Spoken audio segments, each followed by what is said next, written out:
During that uncanny hour, when night and day become one, shadows crawl throughout the house, searching for scraps of light to feast upon. The candle burning at my side casts a luminous dish upon my withered face, a feast to commemorate the splitting of this world. Where once my thoughts were fixated on days yet to come, now they desperately seek solace within the bittersweet memories of a bygone yesterday. How queer it is to lay upon this bed, with body worn and broken, knowing that at a moment's rest the grey-cowled spectre of end will come to greet me. Time has stripped me of my health and vigour, but I will not be consumed with ease. The shadows be damned! Let them starve another day! Sleep has called to me night after night, but I have yet to yield.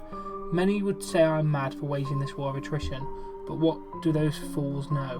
What do the living know of the nightmares that lie in wait upon the horizon that separates waking life from dreamless infinity? They know nothing. I'll continue this battle until I lose all sense and reason. Let those who seek to take this life from me rot within the crevices and corners of my crumbling domain. Autumn's whispers slip through the slightly opened window, beckoning the flame on my candle to dance. The shadows scatter in response, scuttling for purchase on the walls of my chamber. Their relentless desire to encroach upon all that I hold dear tethers them to me. Until their duty to their master is served, and the light in my eyes have been torn out and devoured, they will persist. I pull up my covers, awkwardly aware of how childish I must seem. Shame frightens me lest that... What was that? A tap on my window. My heart gallops as I turn my head to look. Deep within my being, a deafening cry of mortal terror swells. It tries to break free, but emerges as an impotent, almost silent gasp. Perched upon the exterior windowsill was a horror beyond comprehension. 2 silver moons peered out at me with unwavering malice and disdain. Matted grey fur, illuminated by the twilight sky, swayed ominously in the breeze. He has finally arrived. White panic drives me to act. I cross my arms, hands clutching my sides tightly. My voice returns. You will not reap my soul. The menace at my window did not waver. Go away and leave me be! The 2 round pits of mercury that were its eyes neither blinked nor looked away. Fear overtakes whatever strength I feigned to have, and my voice becomes a murmur. Please, I do not wish to go. The wretched creature opens its mouth and lets out a deafening shriek.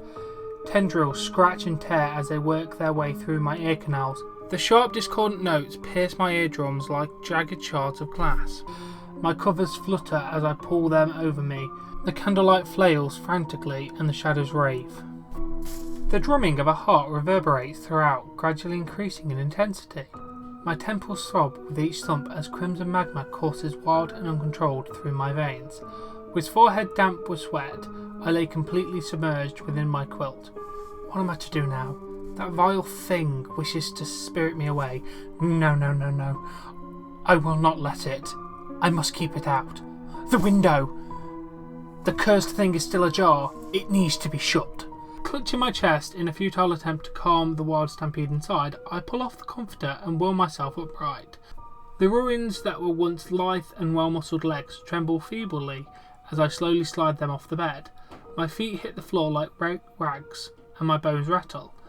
The first step almost brings me to my knees, but I manage to keep my balance. Fear and desperation propels me forward as I approach my destination. Upon arriving, I am struck by a nightmarish realization. The beast is nowhere to be seen. Outside, gnarled tree branches continue their sombre waltz.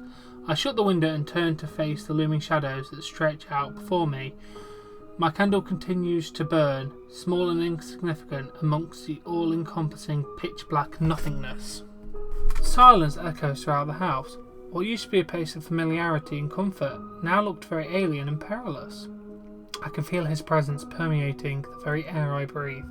This is no longer my home. He has taken it, just as he plans on taking me. There is no telling when or where he will appear again, but I will not stay to welcome him. With knees trembling, I struggle to my candle. Wax pulled below the diminishing flame. This is the only weapon I have against the scavengers infesting my dwelling. Before the light is extinguished, I must be away from here. Candle in hand, I move towards the direction of my front door. With each step, sinister figures take form on the walls. No doubt they have come to mock me. Pestilence, smiling, jumps about with mischievous glee. What foul misdeeds has he done to me? To have been cursed with this bent and rotten body was the cruelest of tricks. Damn you! Each word uttered was strained under my laboured breathing. I cannot stop now. Step by agonising step, my salvation draws nearer. Another figure manifests in the dim light of my candle. My heart nearly stops at the sight of it.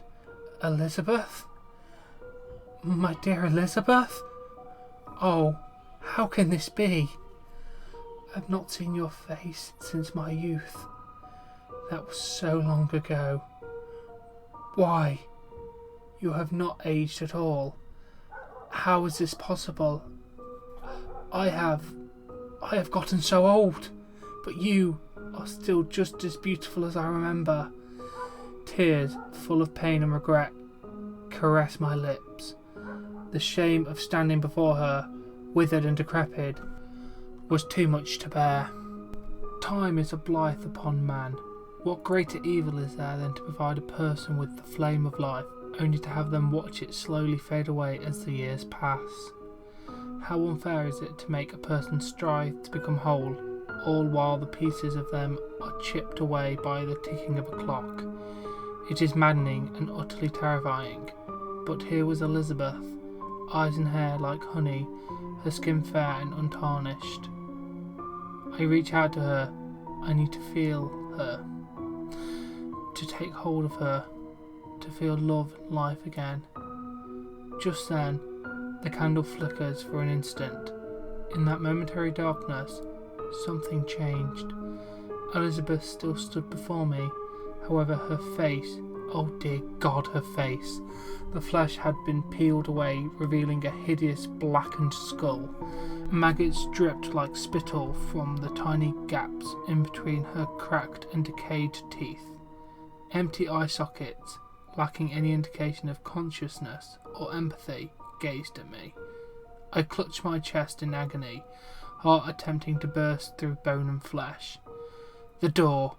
I turn and run, one leg after the other, one shallow breath after the next. I make it to the door. My violently shaking hand fumbles with the locks. A woman's wail full of anguish stiffens the hair on my neck, but I dare not look behind me. The final lock disengages. I have done it.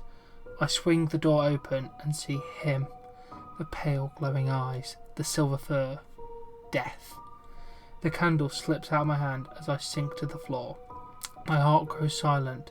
The small orange flame hits the ground and goes out.